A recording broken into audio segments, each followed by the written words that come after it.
Hi friends, అందరికీ నమస్కారం. ఇప్పుడే అందిన వార్త. కొత్త రేషన్ కార్డులపై ముఖ్యమంత్రి కీలక నిర్ణయం. ఈ విషయాలన్నీ తెలుసుకునే ముందు మన ఛానల్ ని లైక్ చేయండి, షేర్ చేయండి, సబ్స్క్రైబ్ చేసుకోండి. ఇంకా లేట్ చేయకుండా వీడియోలోకి వెళ్ళిపోతాం ఫ్రెండ్స్. తెలంగాణ రాష్ట్రంలోని కొత్త రేషన్ కార్డుల జారీ మరో కీలక ముందడుగు పడింది. కొత్త రేషన్ కార్డులు, హెల్త్ కార్డుల జారీకి మంత్రివర్గ ఉపసంఘం ఏర్పాటైంది. పౌర సరఫరాల శాఖ మంత్రి ఉత్తమ్ కుమార్ రెడ్డి చైర్మన్ గా, దామోదర రాజనరసింహ, పొంగులేటి శ్రీనివాసరెడ్డి సభ్యులుగా మంత్రివర్గ ఉపసంఘం ఏర్పాటు చేశారు. ఇటీవల కేబినెట్ నిర్ణయం మేరకు సీఎస్ శాంతి కుమారి గురువారం ఉత్తర్వులు జారీ చేశారు.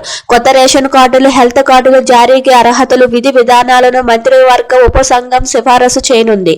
రేషన్ కార్డు, ఆరోగ్యశ్రీ కార్డు వేరువేరుగా ఇవ్వాలని ప్రభుత్వం భావిస్తుంది. రేషన్ కార్డుల కోసం వార్షిక ఆదాయం, భూ పరిమితి తదితర అంశాలపై సబ్ కమిటీ అధ్యయనం చేయనుంది.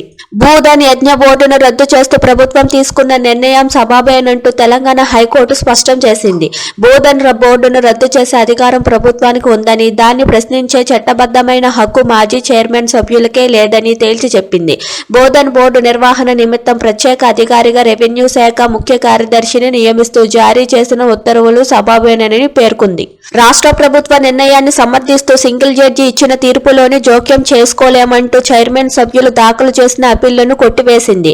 బోధన్ బోర్డును రద్దు చేస్తూ ప్రభుత్వం జారీ చేసిన జీవో 59ను సవాలు చేస్తూ బోధన్ యజ్ఞ board chairman G Rajender Reddy, సభ్యులు సుబ్రహ్మణ్యం తదితర హైకోర్టులోని పిటిషన్ దాఖలు చేశారు. దీనిపై విచారించిన సింగిల్ జడ్జి పిటిషన్ కొట్టివేయడంతో వారు అప్పీలు దాఖలు చేశారు. అప్పీలుపై ప్రధాన న్యాయమూర్తి జస్టిస్ అలోక్ ఆరాధ్య, జస్టిస్ శ్రీ శ్రీనివాసరావులతో కూడిన ధర్మాసనం విచారణ చేపట్టింది. 2012లోని ఉమ్మడి ఏపీలోని బోధన్ యజ్ఞ బోర్డు చైర్మన్ రాజేందర్ రెడ్డి సభ్యులను నియమిస్తూ ప్రభుత్వం ఉత్తర్వులు జారీ చేసిందని తెలిపారు. రాష్ట్ర విభజన తర్వాత బోధన్ బోర్డును రద్దు చేస్తూ ప్రత్యేక అధికారిని నియమిస్తూ ప్రభుత్వం జీవో 11 జారీ చేసిందని పేర్కొన్నారు.